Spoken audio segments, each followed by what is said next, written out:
1, 2, 3, bisa dengar suara saya? Cek 1, 2, 3, bisa dengar suara saya?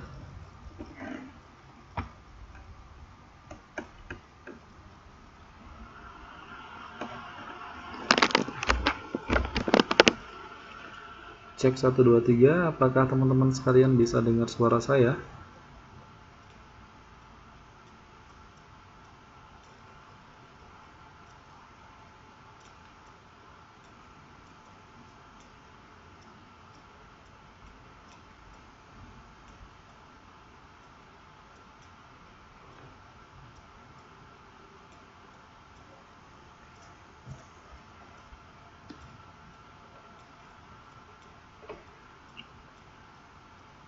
Selamat malam, bisa dengar suara saya?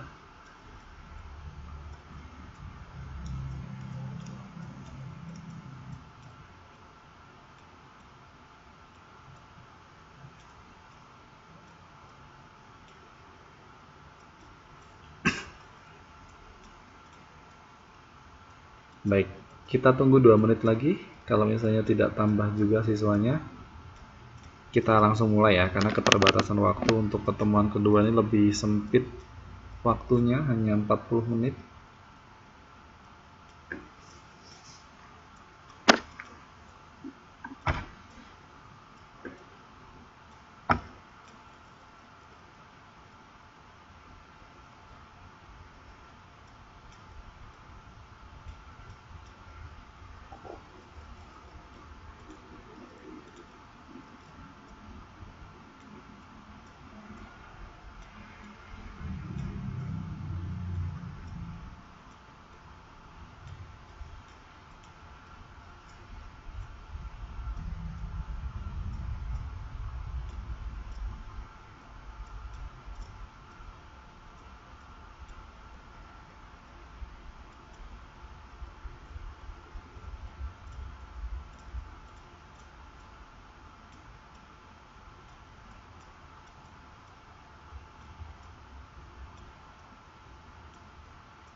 Oke, saya mulai ya.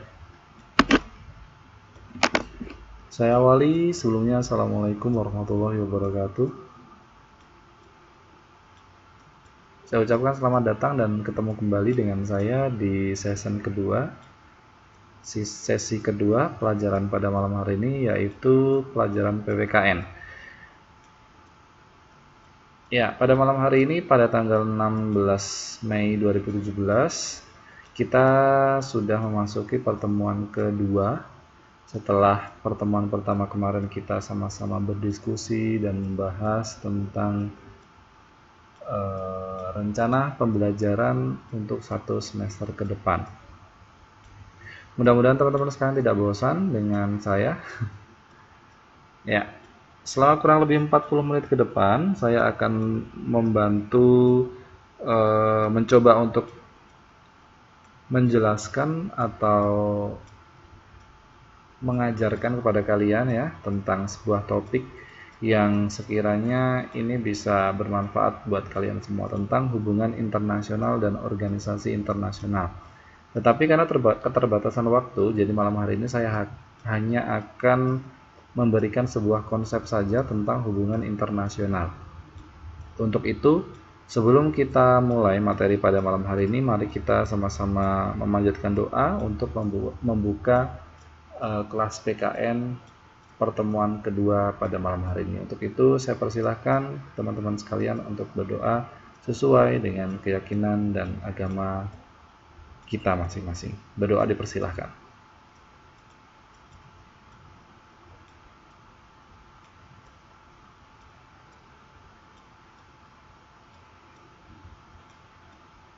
Iya, berdoa selesai. Mudah-mudahan selama proses pembelajaran hingga akhir nanti bisa berjalan dengan lancar tanpa halangan suatu apapun, dan teman-teman sekalian bisa menyerap ilmu pengetahuan yang saya sampaikan dengan mudah ya. Baik, layar monitor bisa terlihat ya di sini ya.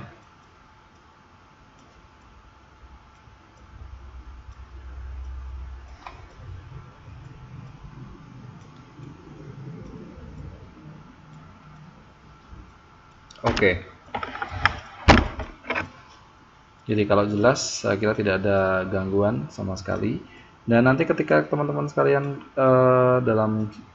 di tengah-tengah proses kegiatan belajar mengajar mengalami gangguan atau menemui kendala, tidak bisa dengar suara saya ataupun layar monitor tidak bisa bergerak ataupun sama sekali tidak terlihat, silakan nanti saya diberitahu supaya saya bisa mengecek kira-kira sinyalnya di mana yang salah ya, atau jaringannya yang error di tempat saya atau di tempat kalian. Oke, saya ulang lagi, malam hari ini saya akan membahas tentang hubungan internasional. Sebagai pendahuluan ya, seperti yang kita selalu bahas di pertemuan-pertemuan yang lalu, di semester-semester lalu ya, bahwa manusia itu merupakan makhluk sosial, di mana pengertian manusia sebagai makhluk sosial itu adalah manusia yang senantiasa berhubungan dengan manusia satu dengan manusia lain, artinya tidak bisa hidup sendiri. Nah, ini dalam konteks luas atau dalam konteks yang lebih tinggi lagi ya, dalam proses berhubungan dengan manusia satu dengan manusia yang lain ya, tidak bisa dipungkiri ya, ada sebuah tatanan kehidupan yang namanya negara ya.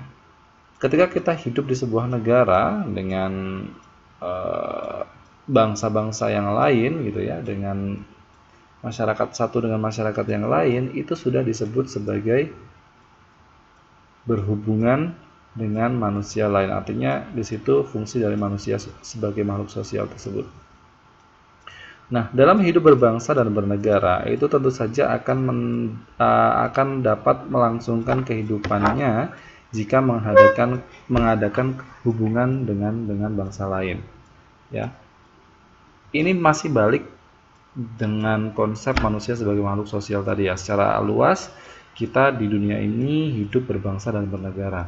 Kita tidak hanya hidup di satu negara saja, tetapi kita juga sama-sama hidup berhubungan dengan negara satu dengan negara lain yang ada di muka bumi itu, di bumi ini, dan juga berhubungan dengan manusia-manusia yang ada di bumi ini, dalam hal ini berhubungan dengan bangsa-bangsa yang lain. Nah, dalam proses kehidupan berbangsa dan bernegara tersebut, itu ada yang namanya kerjasama dan perjanjian internasional. Ya, apa itu kerjasama dan perjanjian internasional? Kerjasama dan perjanjian internasional itu merupakan sarana yang digunakan oleh manusia untuk mengadakan hubungan dengan sesama dalam lingkup kehidupan berbangsa dan negara. Jadi kalau kita lihat skop atau cakupan hubungan manusia yang ada di dunia ini yang lebih besar, yaitu berbangsa dan bernegara, itu ada sebuah tatanan kehidupan yang namanya kerjasama dan perjanjian internasional, yang dia itu mengatur tentang hubungan-hubungan manusia berbangsa dan bernegara di muka bumi ini.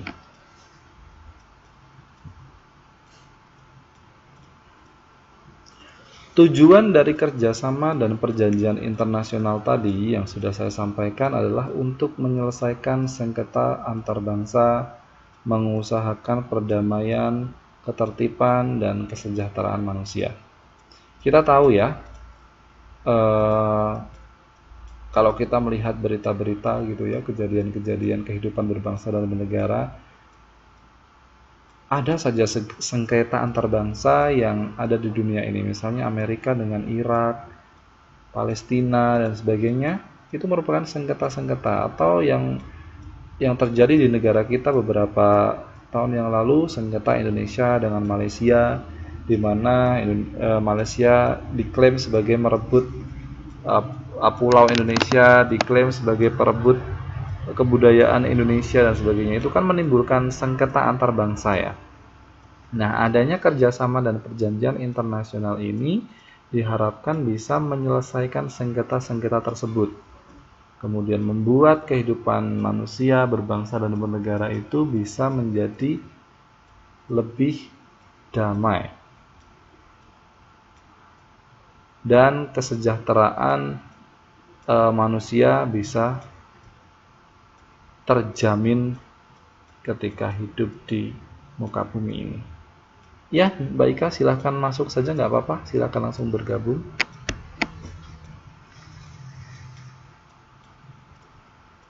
Ya, membicarakan tentang konsep hubungan internasional ya, secara kodrat manusia ya, secara kodrati manusia seperti yang kemarin sudah saya sampaikan di pelajaran sosiologi ya. Sebenarnya manusia itu bisa bermacam-macam bentuknya. Kalau dilihat dari sebuah sisi kodrati manusia, bahwa manusia itu juga merupakan makhluk individu, makhluk sosial, dan juga makhluk ciptaan Tuhan. Bagaimana perbedaannya, Pak? Kita bisa melihat manusia sebagai makhluk individu. Ya, kita punya tangan sendiri, kita punya telinga sendiri, ya. Nggak mungkin tangan kita dipakai rame-rame oleh teman-teman kita juga yang lainnya. Jadi tangannya cuma satu, kemudian dipakai rame-rame untuk manusia lainnya atau teman-teman lainnya. Itu kan nggak mungkin. Nah, itu yang namanya makhluk individu. Jadi kita punya perasaan sendiri, kita punya akal yang berbeda dengan orang lain, kita punya perasaan yang berbeda dengan orang lain. Jadi itu namanya makhluk individu. Jadi makhluk yang tidak bisa disamakan dengan manusia lain. Jadi makhluk pribadi. Tetapi juga manusia juga disebut sebagai makhluk sosial, di mana dalam kehidupannya manusia itu tidak bisa hidup sendiri. Walaupun makhluk individu ya, tetapi manusia itu tidak bisa hidup sendiri, selalu membutuhkan bantuan atau membutuhkan orang lain dalam proses interaksinya dalam kehidupan di dunia ini. Kemudian tidak terlepas juga bahwa manusia ini juga disebut sebagai makhluk ciptaan Tuhan ya. Jadi kita sebagai manusia harus mensyukuri, harus meyakini bahwa Tuhan itu ada yang menciptakan manusia dan sebagainya. Itu kenapa bahwa manusia itu selalu dikembalikan sebagai makhluk ciptaan Tuhan. Sebuah ilmuwan atau ahli filsafat yang namanya Aristoteles menggambarkan bahwa manusia itu merupakan zoon politikan. Artinya apa zoon politikan itu? Zoon politikan itu artinya adalah makhluk yang selalu memiliki keinginan untuk hidup berkelompok dengan sesamanya. Jadi ada ilmuwan yang menyatakan bahwa manusia itu adalah zoon politikon, yaitu makhluk yang selalu berkeinginan untuk hidup berkelompok dengan sesamanya, artinya sesama manusia ya, gitu. Jadi sudah ada penelitian yang menyebutkan bahwa manusia itu memang tidak bisa hidup sendiri, makhluk sosial gitu ya, dan memiliki ciri yang selalu berkeinginan untuk hidup bergerombol, berkelompok dengan sesamanya, baik itu kelompok kecil hingga kelompok yang skupnya besar, yaitu makhluk yang tinggal di seluruh dunia. Kelompok yang skopnya besar, berbangsa, bernegara, dan sebagainya.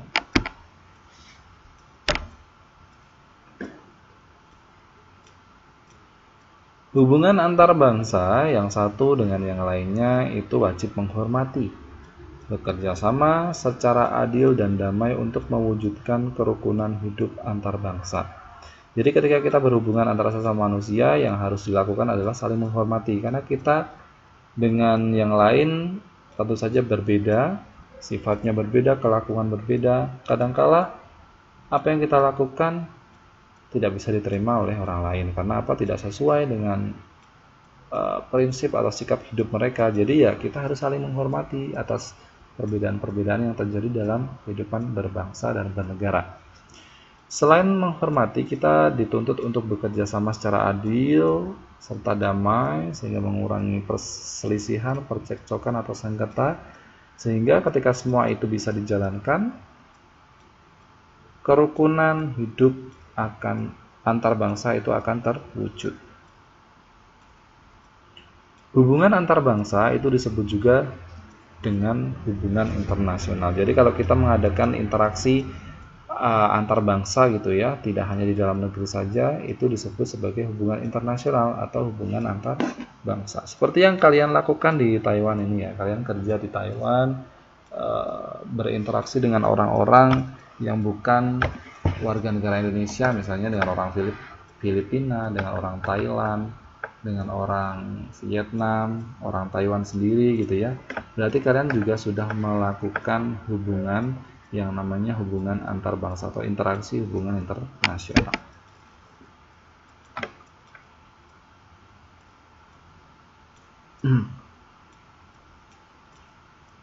Nah, di dalam kehidupan berbangsa dan bernegara ya, ada sebuah organisasi besar yang di situ mengatur kehidupan negara-negara di dunia, yaitu Perserikatan Bangsa-Bangsa.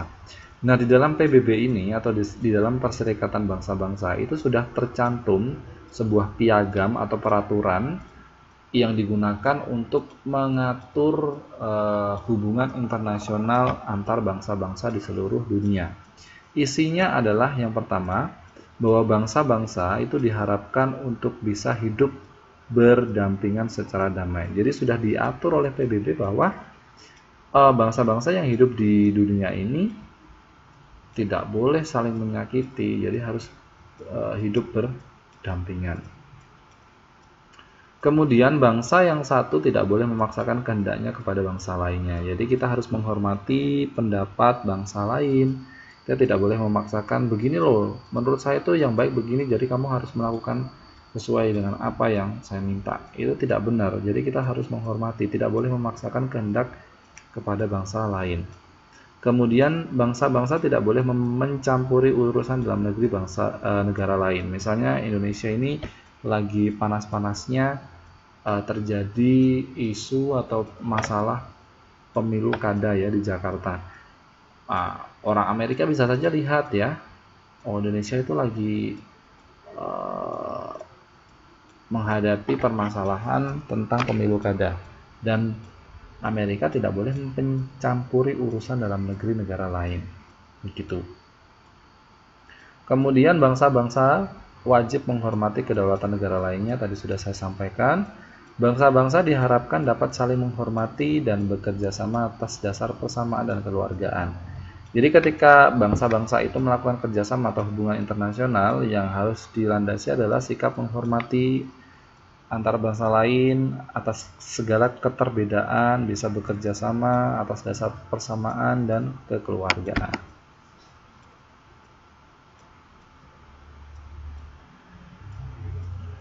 Kemudian pengertian hubungan internasional. Hubungan internasional ini merupakan kegiatan interaksi manusia antar bangsa, baik secara individual maupun secara kelompok. Jadi kalau kalian melakukan hubungan atau interaksi dengan bangsa lain, misalnya berteman dengan orang-orang Vietnam, berteman dengan orang-orang Filipina, baik secara individu maupun ada kelompok-kelompok tertentu yang saling berhubungan gitu ya, itu sudah bisa dikatakan sebagai hubungan internasional. Hubungan internasional ini seperti yang tadi sudah saya katakan, itu bisa disebut sebagai hubungan antar bangsa. Wujudnya apa Pak? Wujudnya adalah berupa hubungan individu, antara kelompok, antar negara, dan sifatnya bisa berupa persahabatan, bisa permusuhan, bisa persengketaan atau perperangan. Jadi yang perlu digarisbawahi adalah bahwa setiap hubungan internasional itu tidak hanya hubungan baik saja ya, tidak hanya hubungan baik, tetapi hubungan buruk pun ya, yang memicu tentang hubungan buruk pun itu juga bisa dikatakan sebagai hubungan internasional. Jadi tidak menutup kemungkinan di sini dituliskan bahwa sifat hubungan internasional itu bisa berupa persahabatan, permusuhan itu juga bisa disebut dengan hubungan internasional, persengketaan dan perperangan itu juga bisa disebut sebagai hubungan internasional. Jadi di garis bawah ya teman-teman sekalian, bahwa hubungan internasional itu tidak melulu pada hubungan baik. Misalnya tadi persahabatan, tapi permusuhan, pertentangan, peperangan itu juga bisa disebut sebagai hubungan internasional.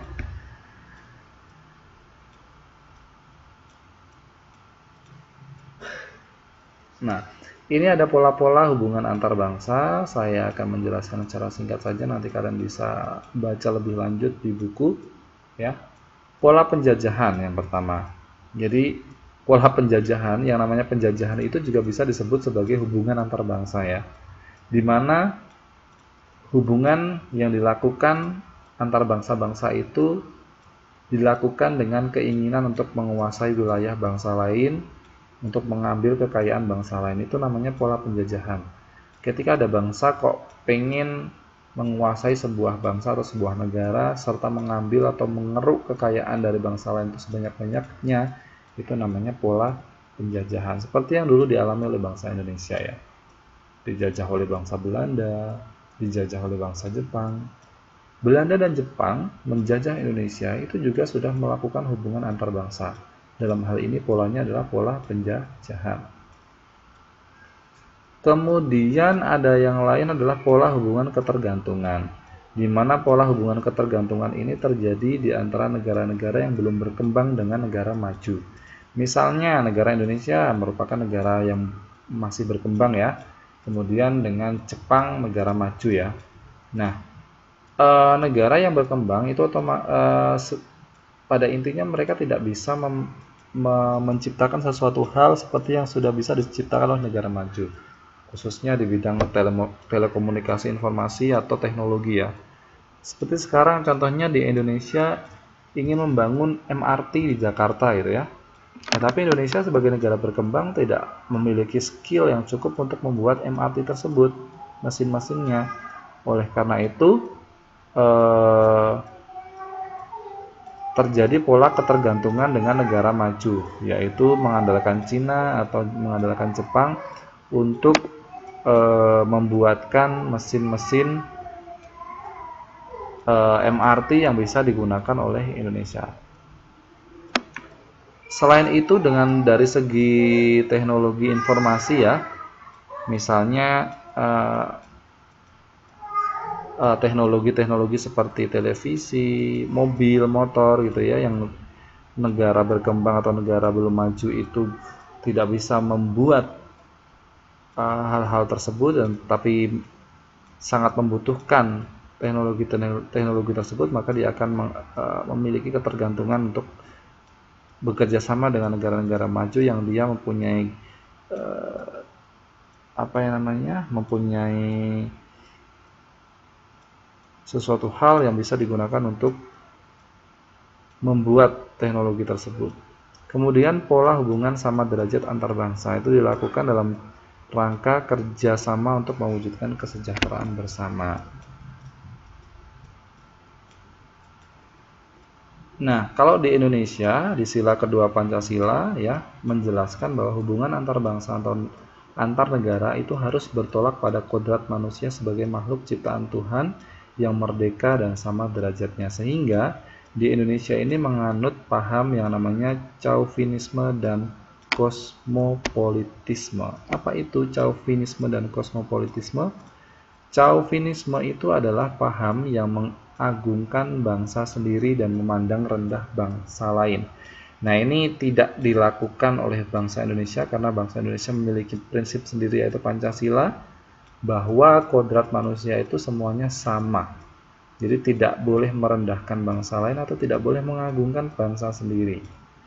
Ada lagi tadi bahwa bangsa Indonesia tidak menganut paham kosmopolitisme, di mana paham kosmopolitisme ini adalah pandangan yang melihat dunia ya merupakan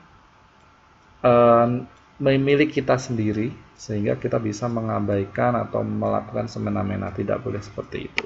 Itu yang dianut oleh bangsa Indonesia. Nah, Indonesia ini menganut sistem politik luar negeri bebas aktif.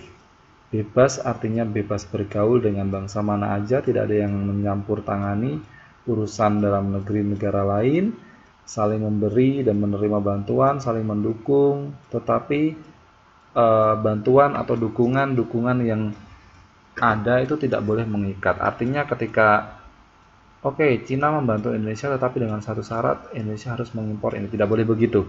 Jadi Indonesia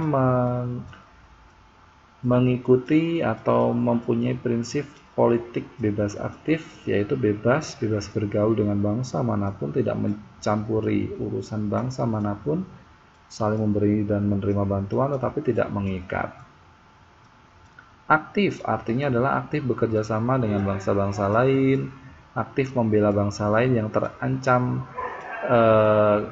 keberadaan dan kedaulatan negaranya.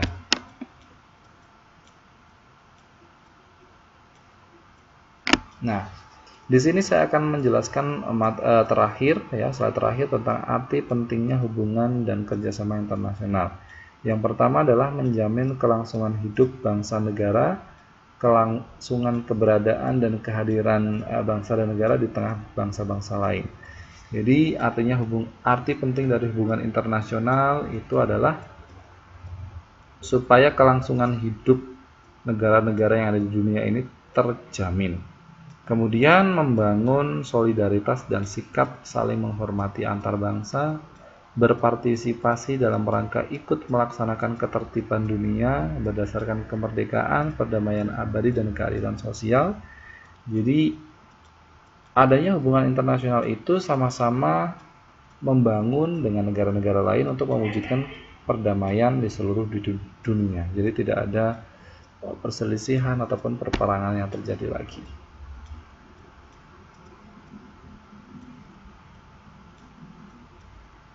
Kemudian membantu bangsa lain yang terancam, kemudian mencegah dan menyelesaikan konflik yang terjadi di dunia. Memelihara dan menciptakan kehidupan yang berdampingan secara damai, kemudian mengembangkan cara penyelesaian masalah yang damai.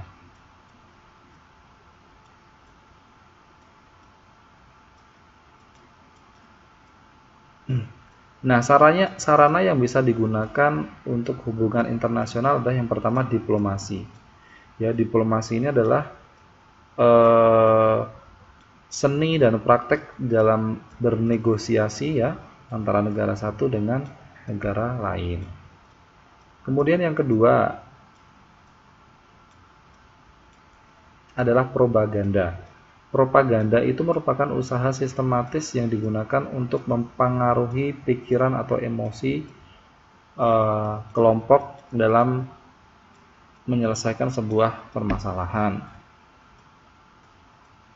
Kemudian yang ketiga itu adalah ekonomi. Nah, ekonomi ini sangat penting ya digunakan dalam hubungan internasional, baik di masa sekarang maupun di masa perang dulu. Kemudian ada sarana lain, kekuatan militer.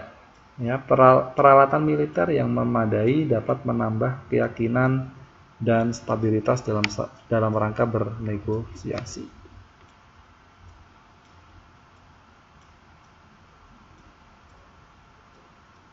Oke, itu sedikit yang bisa saya sampaikan untuk malam hari ini teman-teman sekalian. Waktunya masih 3 menit berjalan.